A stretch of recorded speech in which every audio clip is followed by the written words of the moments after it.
I'm like, you really think a serial killer is a coward? Would you want to be in a room with a serial killer, just be you? And let's see if you think they're a coward. They killed all these people.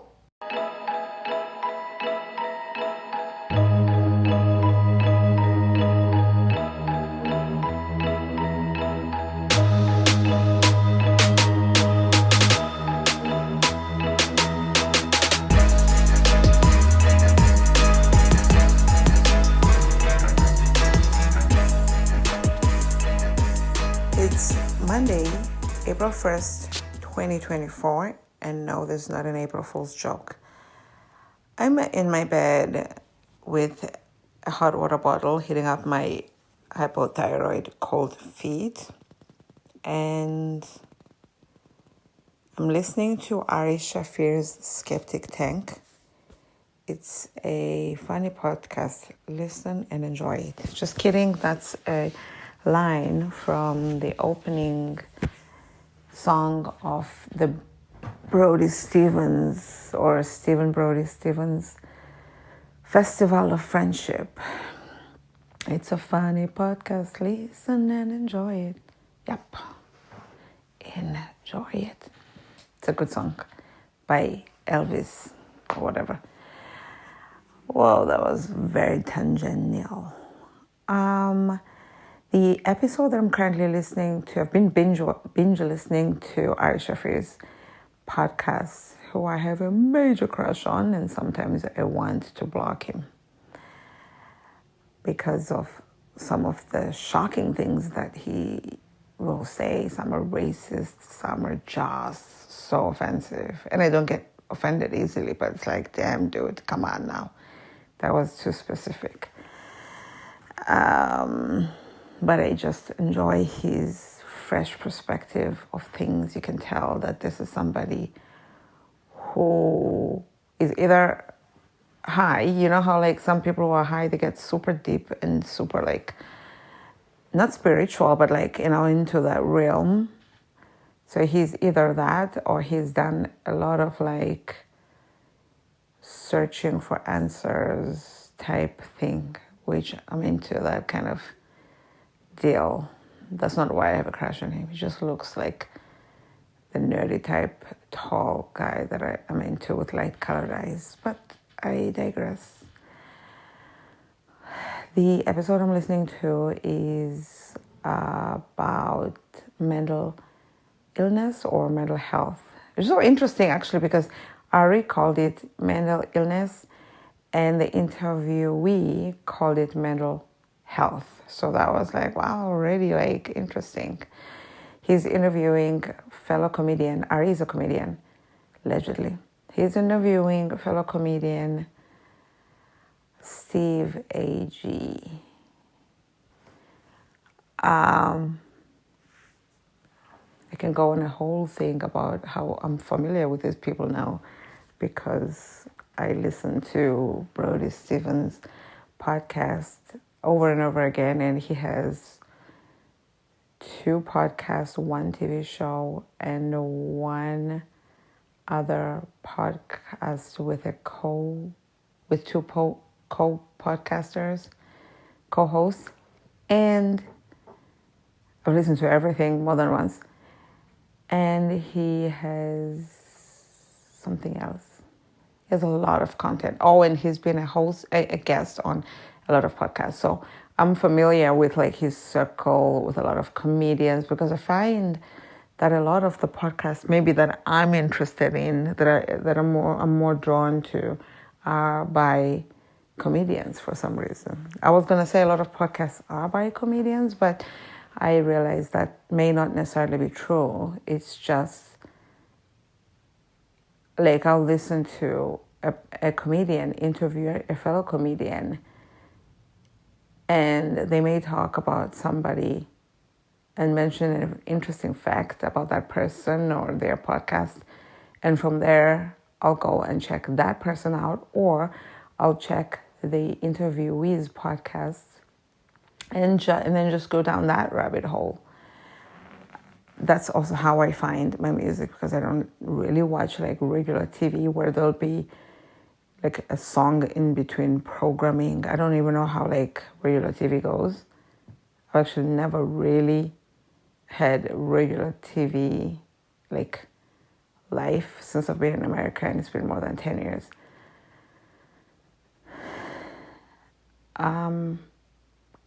So yeah, that's how I find my songs. Like even today, I downloaded a few from Ari's podcast. Back to the point. Steve and Ari on this current podcast are talking about mental health, mental illness. And what is the difference? I feel like it's like caregiving and caretaking. And that made me look up something mental illness related. And I ended up down a rabbit hole where I even was like, wait, why am I even looking up this thing? One of the people who posted on this forum said something. I don't know how I ended up there.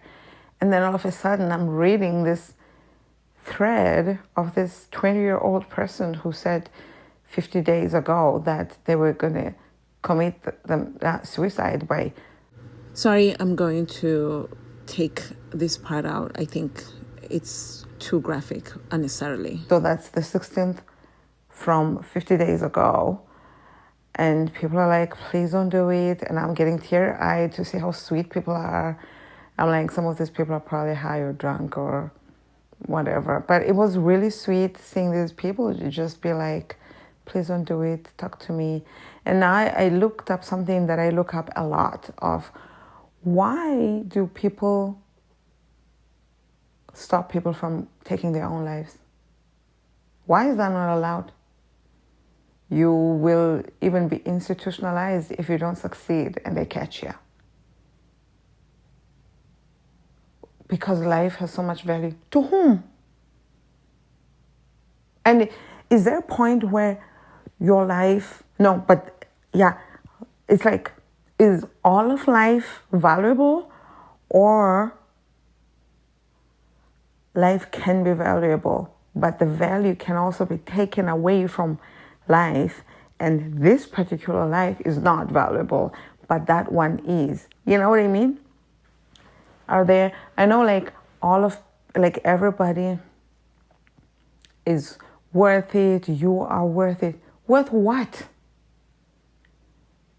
It's not worth it. Not worth what? Like, please don't do it. It's the cowardice way. Why? It's just like how they say you're... like if you're a criminal, they'll say, you coward. I'm thinking, this person's not a coward. They're a criminal. It just doesn't... to me, doesn't... some things that people say, like in society, the like majority of people, the things that are the norm don't make sense to me. Things like that. Like, oh, they'll say to a serial killer, you coward. I'm like, you really think a serial killer is a coward? Would you want to be in a room with a serial killer, just be you? And let's see if you think they're a coward. They killed all these people. They're not a coward.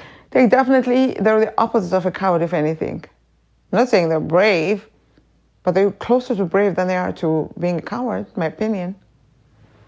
So I have these ways of thinking that can also be, you know, alienating in this life, because you're like, ugh. Like yesterday I talked to my sister on the phone, one of them, and we talked for more than 6 hours. It was great. And I'm actually proud of myself, because after that conversation, I didn't spend a lot of time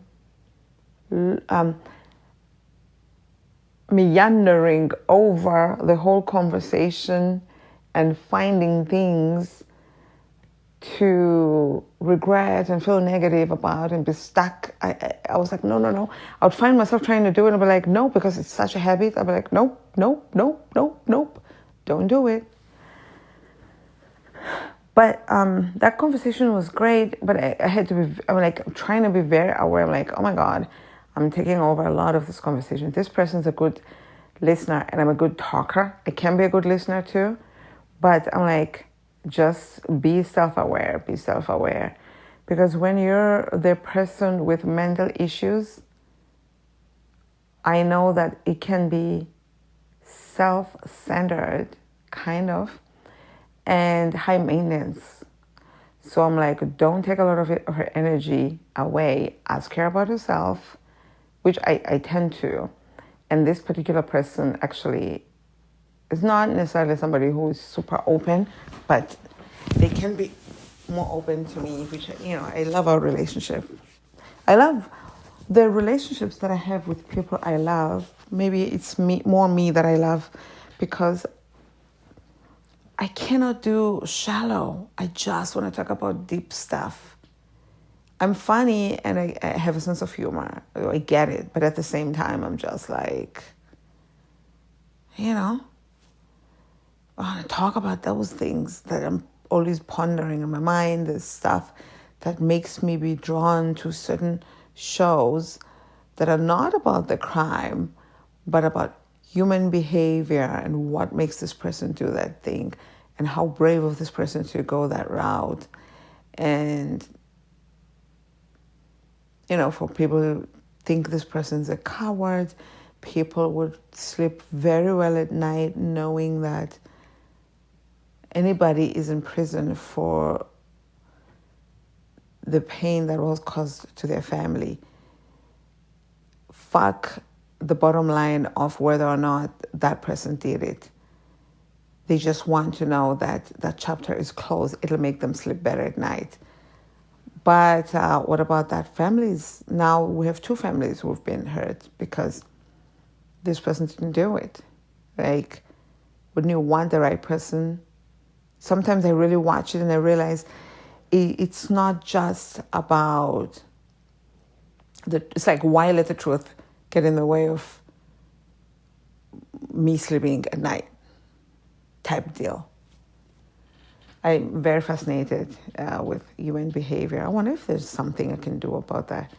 That's why I was even thinking, do a podcast and just listen to people tell their stories, especially in this town. So many people have so much to say. Like, whenever I interact with somebody, some of them sound crazy as fuck. You just want to put a microphone in front of them and a set of eyes and let them ramble. Because I'm like, you live with people, nobody wants to listen to your stories. Why do you have so much to say? Like, what are you lacking? Are you lacking attention of any kind? Or like, what is it that is missing that you have so much to say? I have a lot to say too. But I know that I live by myself. I have no friends. I have no family really close by. And whenever I do talk to them, like this that I talk to on the phone now, on March 31st, I didn't talk to her since last year on the phone. We text every few weeks, and she'll send me a voicemail. In fact, she reaches out to me more than I have been to her. But from my side, that's intentional. I'm just going through my own stuff, right now. This person on the internet who said they were going to kill themselves on the 16th ended up not doing it on the 16th because it was her stepdad's, I think it was a female. It was her stepdad's birthday. So they haven't posted since. I don't know if they ended up killing themselves. I really would like to follow up on that story. To me, it's just fascinating when someone makes that decision. I don't know if they end up doing, and whether they do end up doing. And there is a bleak element to knowing that it's a new day without this person. Actually, coincidentally, one of the podcasters that I talked about, so funny that I'm only connecting it now, Stevens. Well, oh gosh, who cares? It's a long story about his name. I remember when I was first knowing about him, because I know him in person, And people would say it's Brody Stevens, or they'll say Stephen Brody. I'm like, who the fuck is this guy? He has 2 first names. And then it really became a thing, actually, his name thing. It wasn't even more complicated than that, because he ended up going by Stephen Brody Stevens. So he actually committed suicide 5 years ago, so coincidentally. And whenever I listen to these shows, sometimes I'll find myself arguing because I don't agree with his standpoint on things. But there's something about him and his personality. It's just something about him that is entertaining to me and engaging, even though he tends to ramble about the same thing, actually, episode after episode, talking about his mental health or illness and his medication that is on, 30 milligrams of Lexapro, Latuda, what's the third one? I even know his medication. I don't even know the stuff, but I know because he talks about it so much, and I've listened to it so many times. But he may have been off his medication, but at the time, maybe that's why he ended up taking his own life. He had so many plans. He was looking forward to being 50. A lot of his family dies young and all of that. And he hung himself. He's a 6'2" guy, or 6'1", who hung himself on the door. I don't understand that really. But okay. I don't know. That just sounds weird. Like, what? How tall was this door? But that happened. His best friend found him. I don't know what about him is fascinating. I couldn't stand him when he was alive. When I found out he was dead, I was like, oops. Because he did pick on me, and I later found out, I was like, oof. He's just like a weird guy with weird energy around him. And comedians love me. So when I couldn't connect, I was like, what is this? This is unusual, And then he picked on me. I was like, oh, nobody picks on me. Like, what the fuck's going on with this fucking guy? And now that I've gotten to know him, having listened to his podcast that he just talks about himself and his life, I realized this guy actually, he didn't like fat people. He lived in LA. I'm not saying that's why, but, born and raised in the Valley, 818 till I die. Well, he did die in the Valley. And he didn't like black people. And he didn't like paid audience. So I was just like a lot of the things that he hated in the world. But, maybe he hated himself more or something. I don't know what it is that fascinates me about him. I can't pinpoint it, But, it always, I'm like, I know it's like fascinating when, I think it's probably more brave than cowardly to take one's life, because I think a lot of people think about it. A lot of people come close. A lot of people attempt it. But people who actually do it, it's like, whoa, these people just like really reach the edge. For me personally, I've never made an attempt. I don't think about killing myself. I think about being dead. When it comes to killing myself personally, it's like,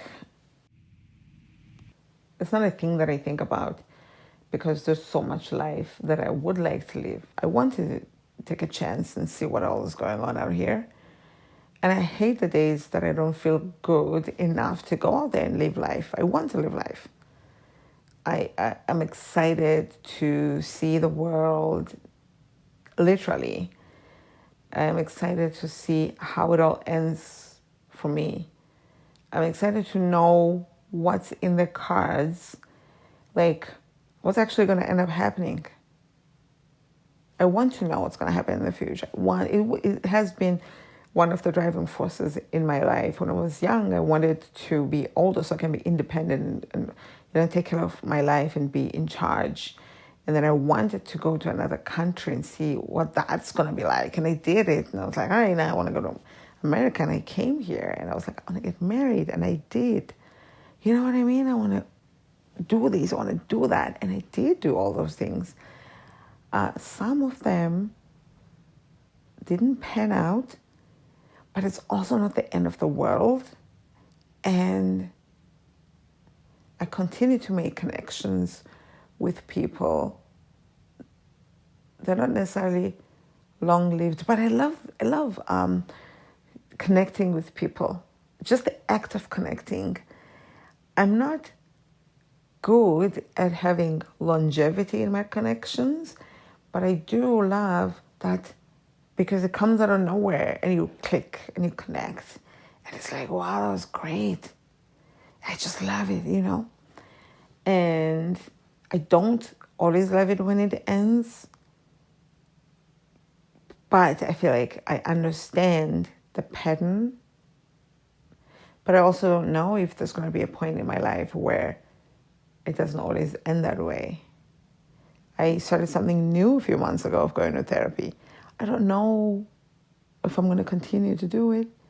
I don't know if I'm going to feel better at some point, whether I continue or I don't. I don't know what's going to happen. I don't think, oh, if all doesn't work how I want, I'm going to kill myself. No. Just feel like there's so many like other solutions that I could try, you know. I want to travel. I love traveling. I love the concept of I have something coming up. I have, you know, I'm going to meet people over there. It's just like all these possibilities. They don't always pan out, but they say in Xhosa, I used to think it's about, like, why are these people saying hope doesn't kill you, it disappoints you? This is a direct translation. I'm like, why is this a thing? Like, that's negative. But I'm realizing the worst that can come out of being hopeful is to be disappointed, but it's not going to kill you. Which, of course, we know what doesn't kill you makes you stronger, blah, blah, blah. I don't know. Who cares? It probably doesn't make you, I don't know. What do I know? So, you know, I'm fascinated with all these things. I'm going to see a specialist again tomorrow. So I'm looking forward about my hypothyroid. Is he going to up my treatment? Is he going to tell me I actually don't have it? Like, what is he going to say? How is that going to go? Am I menopausal? How do we fix that? How's my life going to be without? I'm very curious about life.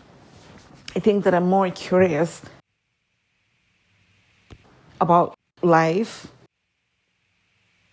to want to end it. And you know what? I love that for me. I can get depressed and really be hopeless and just hate everything and hate life, but not to the point of, oh, let's go ahead and kill us. I'm like, what? I know that I have so much going for myself. So it's like, why would you want to do that?